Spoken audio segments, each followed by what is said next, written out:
जय हिंद साथियों, दीपांजलि एकेडमी में आपका स्वागत है। दोस्तों, आज हम साइंस के महत्वपूर्ण प्रश्न बताएंगे जो परीक्षाओं में आए हुए हैं और आने की पूर्ण संभावना है। ठीक है दोस्तों, देखिए पहला है, कह रहा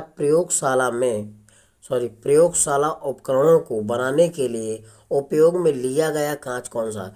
दोस्तों, जो प्रयोगशाला में उपकरण बनाए जाते हैं जैसे परख नली है, बीकर वगैरह हैं, तो ये किस कांच से बनाए जाते हैं दोस्तों। जो प्रयोगशाला उसमें जो उपकरण में है केमिकल रखा जाता है या कोई रिसर्च प्रयोग किया जाता है, तो उसके उपकरण का किस कांच से बनाए जाते हैं इसका। तो देखिए दोस्तों, पायरेक्स कांच से बनाए जाते हैं। जितने भी परख नली के उपकरण, मतलब जो प्रयोगशाला में उपकरण प्रयोग होते हैं कोई भी चीज़ बनाने में या प्रयोग करने में, तो ध्यान रखिएगा जितने भी कांच के बर्तन बनाए जाते हैं, बनाए जाते हैं उपकरण, कांच के उपकरण, तो किससे बनाए जाते हैं, पायरेक्स कांच से बनाए जाते हैं। ध्यान रखना, प्रयोगशाला जो उपकरण बनाए जाते हैं प्रयोगशाला के, वो सभी पायरेक्स कांच से बनाए जाते हैं। ठीक है दोस्तों, क्योंकि पायरेक्स कांच कठोर होता है, उसका ज़्यादा टेम्परेचर ले लेता है। जैसे किसी बर्फ नली को गर्म करते हैं तो फूटना ना चाहिए उसको। ठीक है दोस्तों, तो पायरेक्स कांच से बनाते हैं प्रयोगशाला के उपकरण, ध्यान रखिएगा। अगला है, निम्नलिखित में अनुपूरक रंग कौन होता है। तो दोस्तों, अनुपूरक रंग हरा और मैजेंटा रंग होता है। ध्यान रखना, अनुपूरक रंग कौन कहलाता है, हरा और मैजेंटा। ठीक है दोस्तों, अगला है, इंद्रधनुष में किस रंग का विक्षेपण अधिक होता है। तो दोस्तों, इंद्रधनुष में 7 रंग होते हैं। इंद्रधनुष में कितने रंग होते हैं, 7 रंग होते हैं। तो सबसे ज़्यादा विक्षेपण होता है लाल रंग का। ध्यान रखिएगा, इंद्रधनुष में किस रंग का विक्षेपण अधिक होता है, तो लाल रंग का। ठीक है, और इंद्रधनुष में 7 रंग पाए जाते हैं। अब अगला है, निम्नलिखित में प्राथमिक रंग नहीं है।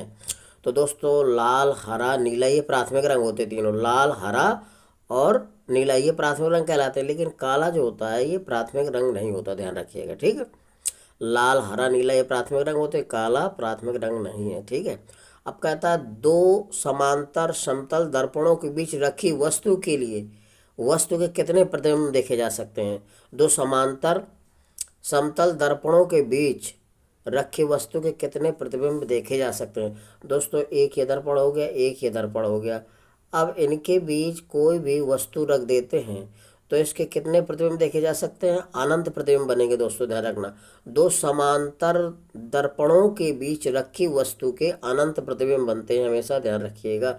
ये दूसरा विकल्प सही हो जाएगा। ठीक है दोस्तों, ध्यान रखिएगा हमेशा, दो समांतर समतल दर्पणों के बीच रखी वस्तु के कितने प्रतिबिंब बनते हैं, तो अनंत बनते हैं। ठीक है, अगला है दोस्तों, शरीर में कौन सा जल का कार्य नहीं है। शरीर में कौन सा जल का कार्य नहीं है, यानी जल और किस में कार्य नहीं करता। तो ये दोस्तों, यह एक आदर्श विसर्जन माध्यम करता है, ऐसा ही है। स्वयं जल में चक्रीय गति होती है, ये भी सही है। जल स्वयं एक मेटाबॉलिक पदार्थ का कार्य करता है, विकार सही करता है। लेकिन दोस्तों, जल अम्ल क्षार संतुलन में निष्क्रिय भूमिका का निर्वाह करता है, ये गलत है दोस्तों। ये शरीर में अम्ल क्षार को बैलेंस नहीं रखता। ठीक है दोस्तों, ध्यान रखना। अगला है, प्रोटीन के निर्माण में किस तत्व की आवश्यकता होती है। तो प्रोटीन के निर्माण के लिए नाइट्रोजन आवश्यकता होता है। ध्यान रखना, प्रोटीन बनाने के लिए हमें नाइट्रोजन तत्व की आवश्यकता होती है, क्योंकि प्रोटीन एक अमीनो अम्ल होता है। ठीक है, अगला है, हीमोग्लोबिन तथा साइटोक्रोम का घटक है। तो हीमोग्लोबिन तथा साइटोक्रोम का घटक होता है आयरन। ध्यान रखिएगा। ठीक है, क्योंकि आयरन में हीमोग्लोबिन पाया जाता है। अगला, यदि कोई व्यक्ति केवल दूध, अंडे और रोटी पर गुजारा करे तो उसमें से कौन सा रोग हो सकता है। दोस्तों, अब वो तो विटामिन नहीं पाए जाएगा, तो रतौंधी नहीं होगा, वेरी वेरी नहीं होगा क्योंकि अंडे में B1 पाया जाता है, रेकेटस नहीं होगा। ठीक है, तो उसको दोस्तों स्कर्वी रोग हो जाएगा। कौन सा, विकल्प डी सही हो जाएगा। स्कर्वी क्यों होगा, क्योंकि जब विटामिन नहीं मिलेंगे, विटामिन सी नहीं मिलेगा, क्योंकि विटामिन सी खट्टे रसीले फलों में पाया जाता है। सबसे ज़्यादा विटामिन सी आंवले में पाया जाता है, नींबू है, संतरा है। ठीक है दोस्तों, टमाटर है, ये सब में पाया जाता है। तो विटामिन सी की शरीर में कमी हो जाती है, तो विटामिन सी की कमी से स्कर्वी रोग हो जाएगा। ठीक है दोस्तों, तो विकल्प डी सही हो जाएगा। अगला है, रक्त का थक्का जमने के लिए आवश्यक विटामिन है। तो रक्त का थक्का जमने के लिए विटामिन के आवश्यक होता है और तभी जमता है। तो विटामिन के लिए क्या होता है, नेप्थोकिनोन होता है। तो ये विकल्प सी सही हो जाएगा। रक्त का थक्का जमाने के लिए आवश्यक विटामिन है नेप्थोकिनोन, क्योंकि विटामिन के की कमी से रक्त का थक्का नहीं जमता। जब विटामिन के की कमी हो जाती है तो विटामिन के को कहते हैं नेप्थोकिनोन। अब विटामिन ए का उत्कृष्ट स्रोत क्या है दोस्तों? तो विटामिन ए सबसे ज़्यादा किस में पाई जाती है, इसका मतलब ये है। तो गाजर में भी पाई जाती है, पका आम में भी पाई जाती है, ठीक है, और पेठा जो होता है उसमें भी पाई जाती है। लेकिन सबसे ज़्यादा जो है विटामिन ए धनिया के पत्ते, जो हरी धनिया होती है उसमें सबसे ज़्यादा विटामिन पाया जाता है, ध्यान रखना। ठीक है दोस्तों, हरी धनिया है, जो हरी धनिया विटामिन ए का बहुत अच्छा स्रोत होता है। जिन व्यक्तियों को एनीमिया रोग हो जाता है, खून की कमी, उनको धनिया का जूस या धनिया की चटनी पर्याप्त मात्रा में देनी चाहिए, तो जिससे रोग दूर हो जाता है। ठीक है दोस्तों। अगला साथियों, जूम लेंस क्या होता है? तो जूम लेंस का उपयोग क्या है, देखिएगा दोस्तों। ये एक परिवर्ती फोकस दूरी वाला लेंस होता है, ध्यान रखिएगा। जूम लेंस क्या होता है? ये एक परिवर्ती फोकस दूरी वाला लेंस होता है। जूम लेंस को क्या काम है? एक परिवर्ती फोकस दूरी वाला लेंस है, ध्यान रखना। अब मोटर कारों में हेडलाइट की चकाचौंध को हटाने के लिए किसका प्रयोग की जाती है? तो मोटर गाड़ियों में अक्सर जब रात्रि में दो गाड़ियां एक दूसरे के सामने आती है तो उसमें जो लाइट होती है, हेडलाइट, उसकी चकाचौंध के कारण ड्राइवर को स्पष्ट दिखाई नहीं देता और दुर्घटना हो जाती है। तो मोटर गाड़ियों में जो हेडलाइट की चकाचौंध से बचने के लिए पोलेराइड प्रयुक्त किए जाते हैं। पोलेराइड प्रयुक्त, ध्यान रखना, पोलेराइड प्रयुक्त किए जाते हैं, उसके आगे लगा दिए जाते हैं, तो चकाचौंध से बचा जा सकता है। तो पूछा जाता है कि मोटर कारों में हेडलाइट की चकाचौंध को हटाने के लिए या उससे बचने के लिए किसके प्रयोग किए जाते हैं? तो पोलेराइट लगे शीशे का प्रयोग किया जाता है, ध्यान रखना। किसका? पोलेराइट लगे शीशे का प्रयोग किया जाता है। अगला, प्रकाश किरण पुंज जो अत्यंत दिशक हो क्या कहलाती है? तो प्रकाश किरण पुंज जो अत्यंत दिशक हो जाती है वो लेसर कहलाती है। लेसर ये ऐसे बीम होती हैं जो अत्यंत दिशक हो जाती हैं या दिशंत कहलाती हैं, ध्यान रखना, दिशक कहलाती हैं। लेसर पुंज यानी कि लेसर बीम। अगला है, किसी खगोलीय दूरबीन की आवर्धन क्षमता कैसे कम की जा सकती है? कोई खगोल दूरदर्शी है, इसकी आवर्धन क्षमता को कम करना, तो कैसे करेंगे? तो ध्यान रखना, नेत्रिका की फोकस दूरी बढ़ाकर। किसकी? नेत्रिका की फोकस दूरी बढ़ाकर। किसकी? नेत्रिका की फोकस दूरी बढ़ाकर कम की जा सकती है। क्या? खगोलीय दूरदर्शी की आवर्धन क्षमता। ठीक है दोस्तों, तो नेत्रिका की फोकस दूरी को क्या करेंगे? बढ़ाकर कम की जा सकती है। जो खगोल दूरदर्शी होता है उसकी आवर्धन क्षमता को कम करना है, तो नेत्रिका की जो फोकस दूरी उसको बढ़ा दो तो क्षमता अपने आप कम हो जाएगी। ठीक है दोस्तों। अगला है साथियों, सूखा बालू चमकीला क्यों दिखाई देता है जबकि गीला बालू द्युतिहीन होता है? तो दोस्तों, जो सूखा बालू चमकीला इसलिए दिखाई देता है कि उसमें प्रकाश का परावर्तन होता है। प्रकाश का परावर्तन के कारण ही वो चमकीला दिखाई देता है। ठीक है दोस्तों, तो याद रखिएगा कि जो सूखा बालू होता है वो चमकीला दिखाई देता है, सिर्फ उसका कारण होता है प्रकाश का परावर्तन। उसमें जो प्रकाश की किरणें आती हैं उसमें टकराती हैं और उसका परावर्तन हो जाता है, जिससे वो हमको चमकीला दिखाई देता है दूर से। ठीक है दोस्तों, तो इसका बी विकल्प सही हो जाएगा। अगला, निम्न में से कैमरे का कौन सा भाग मनुष्य की आंख के रेटिना के समान है?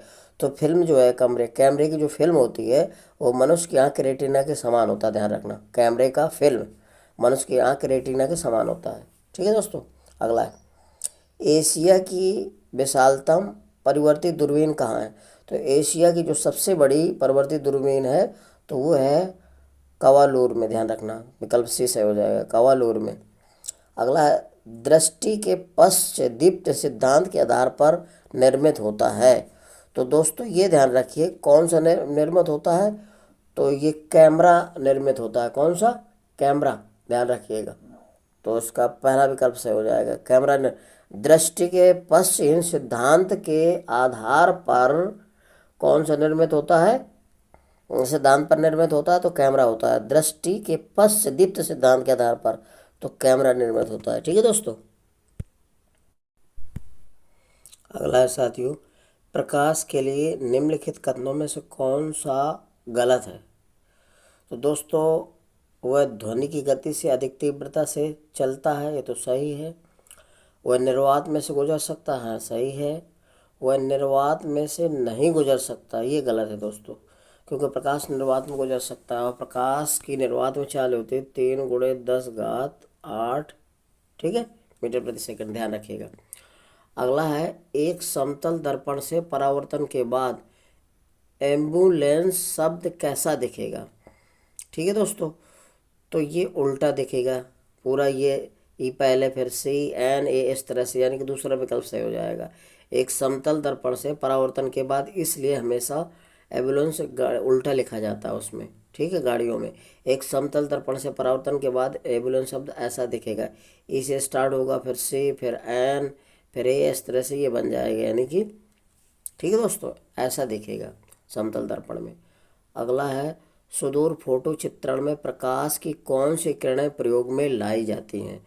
सुदूर फोटो चित्रण में प्रकाश की कौन सी किरणें प्रयोग की जाती हैं, तो इंफ्रा रेड किरणें प्रयोग की जाती हैं, इंफ्रा रेड किरणें प्रयोग की जाती है, यानी कि पहला विकल्प सही हो जाएगा, ध्यान रखिएगा। सुदूर फोटो चित्रण में प्रकाश की कौन सी किरणें प्रयोग की जाती है, इंफ्रा रेड किरणें, ठीक दोस्तों। अगला साथियों, पीली रोशनी में एक गहरी नीली वस्तु कैसी दिखाई देती है, तो दोस्तों काली दिखाई देगी, ध्यान रखना। पीली रोशनी में एक गहरी नीली वस्तु कैसी दिखाई देती है, काली।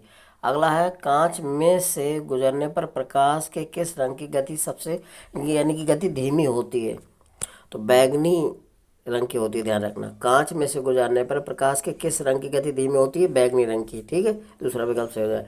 यदि लेंस की क्षमता -2 डायोप्टर है तो फोकस दूरी क्या होगा, डी का मतलब होता है डायोप्टर, तो इसकी फोकस दूरी क्या होगी, तो फोकस दूरी दोस्तों एफ बराबर होता है 1/p, ठीक है, मीटर में, वैसे सेंटीमीटर में तो कितना दे रखा है 1, और पी का मान क्षमता, पी क्षमता कौन सा, पी से बता, पी का मान -2 दिया है, 2 एकम 2, 2 पंचे 10, तो यह आएगा 0.5 माइनस का डी डायोप्टर आ जाएगा। तो कहाँ लिखा है इसमें, माइनस के 0.5 मीटर, ये आ जाएगा, डी विकल्प से हो जाएगा, ठीक है दोस्तों। पी बराबर एफ बराबर 1/p होता है, ध्यान रखिएगा। तो हमें फोकस दूरी जब निकालनी हो तो ये फार्मूला लगा देंगे। अब लेंस की क्षमता, जैसे ध्यान रखना, अवतल है तो ऋणात्मक होती है और उत्तल लेंस है तो ध्यान रखना धनात्मक होती है क्षमता। अगला है, जब कोई तरंग किसी दर्पण में से परावर्तित होती है तो उसके परिवर्तन आता है, किसके आयाम से आता है दोस्तों, ध्यान रखना। जब कोई तरंग किसी दर्पण में से परावर्तित होती है तो परावर्तन के बाद आता है क्या, आयाम से। जो दर्पण में परावर्तित होती है तो परावर्तन के बाद आता है उसके किसके, आयाम से तरंग आती है, ध्यान रखना। अगला, कैमरे में किस प्रकार का लेंस उपयोग में लाया जाता है, तो कैमरा जो बनाया जाता है उसमें किस प्रकार का लेंस का प्रयोग किया जाता है, उत्तल लेंस, ध्यान रखना। कैमरे में उत्तल लेंस लगा होता है, कैनवेक्स लेंस लगा होता है, जिसको बोलते हैं कैनवेक्स अंग्रेजी में, उत्तल लेंस, ध्यान रखना। कैमरे में किस प्रकार के लेंस का प्रयोग किया जाता है, तो उत्तल लेंस, यानी कि कैनवेक्स का, ठीक है दोस्तों। अगला साथियों, छोटे रंगीन टुकड़ों से बनने वाले आश्चर्यजनक आकारों को देखने के लिए उपयोग में लाया जाने वाला यंत्र कौन सा है, तो जो रंगीन छोटे टुकड़े होते हैं उनके आकारों को देखने के लिए किसका प्रयोग किया जाता है, तो कैलिडोस्कोप का प्रयोग किया जाता है, पहला विकल्प से, किसको, कैलिडोस्कोप का प्रयोग किया जाता है। छोटे आकार के जो रंगीन चित्र होते हैं उनको देखने के लिए किसका प्रयोग किया जाता है, टुकड़ों को, कैलिडोस्कोप का। दर्पण बनाने में निम्नलिखित में से किसे उपयोग में लाया जाता है, तो दर्पण बनाने में निम्नलिखित किसका उपयोग किया जाता है, सिल्वर नाइट्रेट का उपयोग किया जाता है दर्पण बनाने में, ध्यान रखना। दर्पण बनाने में किसका उपयोग किया जाता है, सिल्वर नाइट्रेट का। अगला है, मछुआरे को तालाब के किनारे मछली को भाले से मारने की कोशिश में उसे क्या करना चाहिए। मछुआरे को तालाब के किनारे अगर मछली आ जाती है तो उसको भाले से मारना, भेदना है, तो कोशिश कैसे करनी चाहिए, मछली के नीचे ध्यान लगाना चाहिए, मछली के नीचे की मछली कहाँ पर है, किस, वहाँ पर ध्यान लगा कर ही मारना चाहिए, तब उसको भेद पाएंगे भाले से हम, ठीक है, मछली के नीचे ध्यान लगाना चाहिए। अगला है, प्रकाश का वेग सबसे पहले किसने मापा था, तो प्रकाश का वेग सबसे पहले रोमर ने नापा था, ध्यान रखना। प्रकाश का वेग सबसे पहले किसने मापा था, रोमर ने, ध्यान रखिएगा, ठीक है दोस्तों।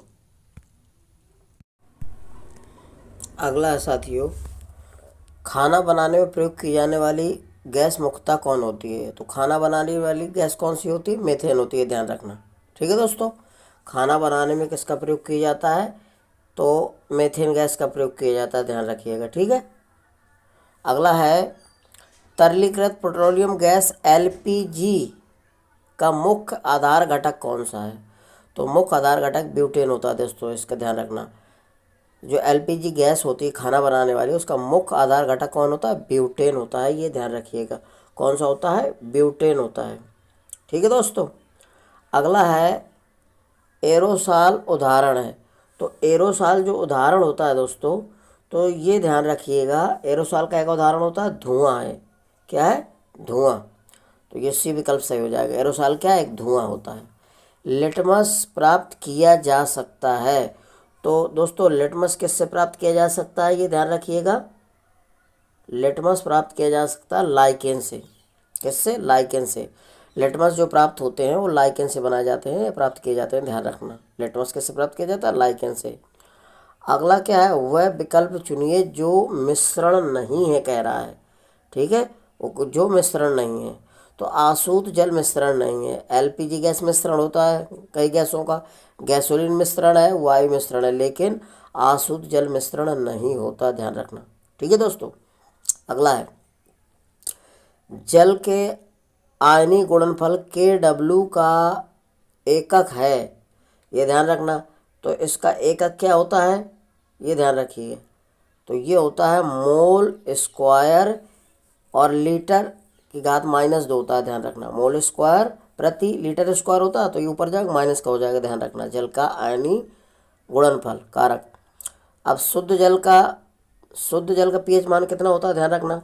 तो शुद्ध जल का जो पीएच मान होता है वो 7 होता है, ध्यान रखना। शुद्ध जल का पीएच मान कितना होता है? 7 होता है। इसी को उदासीन बोला जाता है।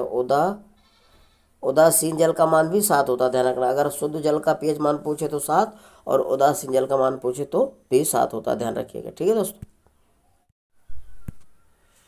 अगला है साथियों, गोबर गैस में मुख्यतः तत्व होता है। तो गोबर गैस में मेथेन पाई जाती है, गोबर गैस में मेथेन पाई जाती है। मेथेन को मार्स गैस भी कहते हैं। गोबर में मेथेन पाई जाती है, कीचड़ में मेथेन पाई जाती है, धान के खेत में भी मेथेन गैस पाई जाती है, ध्यान रखना। ठीक है, और मेथेन को क्या कहते हैं? इसका फार्मूला होता है CH4। और ध्यान रखिएगा, इसमें धान में पाई जाती है, कीचड़ में पाई जाती है, दलदली जो जहाँ पर कीचड़ होता है वहाँ पाई जाती है, और गोबर गैस में तो पाई जाती है। इसको बायोगैस भी बोलते हैं, इसको प्राकृतिक गैस भी बोलते हैं। ठीक है दोस्तों, अगला है ऑक्टेन संख्या गुणता का माप है। तो ऑक्टेन संख्या किसकी माप करता है? पेट्रोल की। तो पेट्रोल को शुद्धता की माप करता है ऑक्टेन संख्या। ऑक्टेन से पता चलता है कि पेट्रोल की मात्रा, पेट्रोल कैसा है। ठीक है, अगला है व्यापारिक वैसलीन किससे निकाला जाता है? तो व्यापारिक वैसलीन जो निकाली जाती है, मोम वगैरह, ये पेट्रोलियम से निकाली जाती है, ध्यान रखना। व्यापारिक वैसलीन किससे निकाला जाता है? पेट्रोलियम से, ध्यान रखना। अगला है रेडियोधर्मी पदार्थ में किस दौरान कोई परिवर्तन नहीं होता? तो दोस्तों जब गामा किरण का उत्सर्जन होता है, मान लो ये कोई तत्व है हमारा X, अब इससे अल्फा कण निकलता है, तो अब इसमें परमाणु भार ऊपर होता है, इसमें 4 की कमी हो जाती है, α-4, और इसमें 2 की वृद्धि हो जाती है परमाणु क्रमांक में। जब दोस्तों बीटा निकलता है, सॉरी, इसमें 2 की कमी हो जाती है जब अल्फा निकलता है, परमाणु भार में 4 की और परमाणु क्रमांक 2 में, और जब बीटा निकलेगा तो इसमें परमाणु क्रमांक 1 बढ़ जाता है, तो α-2 + 1 आ जाएगा। और जब दोस्तों गामा निकलता है तो उसमें कोई परिवर्तन नहीं होता, जैसा है वैसा रहता था। तो गामा उत्सर्जन में कोई परिवर्तन नहीं होता। अगला है लाल तप्त कोक पर भाप प्रवाहित करने में प्राप्त होता है क्या? तो अगर लाल तप्त कोक पर भाप प्रवाहित कर दी जाए तो जल गैस बनती है, यानी वाटर गैस। इसको जल गैस को वाटर गैस भी बोलते हैं। तो लाल तप्त कोक पर भाप प्रवाहित करने से क्या प्राप्त होता है? जल गैस, यानी कि पहला विकल्प सही हो जाएगा। ठीक है, इसको वाटर गैस बोला जाता है। ठीक है दोस्तों मेरा वीडियो लाइक करिए, सब्सक्राइब करिए। यदि मेरा वीडियो अच्छा लग रहा है तो लाइक और सब्सक्राइब अवश्य करिए, क्योंकि अगली नोटिफिकेशन आप तक पहुंच जाएगी यदि आप सब्सक्राइब करते हैं। ठीक है दोस्तों, और एक लाइक ज़रूर करिएगा दोस्तों। ठीक है।